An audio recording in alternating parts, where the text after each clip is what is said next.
Bonjour Martin.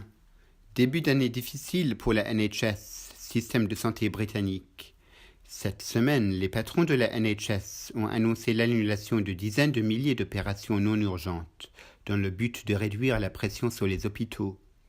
Elles avaient déjà été reportées jusqu'à la mi-janvier, mais la NHS England a annoncé mardi que ces opérations seront désormais retardées jusqu'à la fin du mois.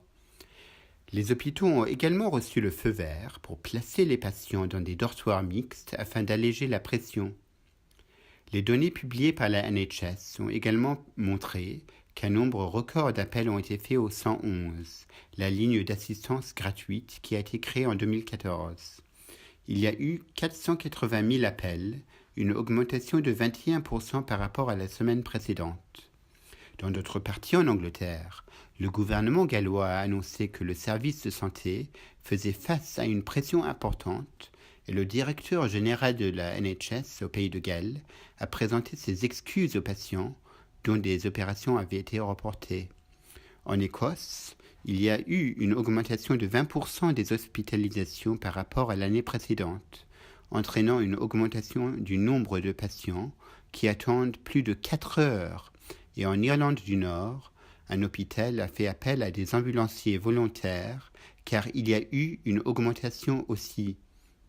Le ministre fantôme de la Santé, Jonathan Ashworth, du Parti travailliste, a déclaré que les chiffres montraient l'ampleur choquante de la crise de la NHS et que les ministres devraient avoir honte.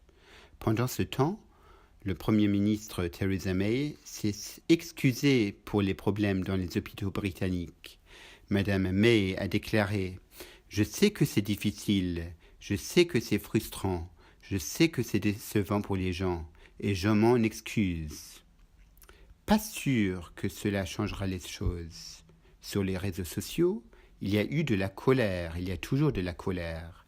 La NHS est en crise et c'est à cause des mensonges du Brexit. À la semaine prochaine.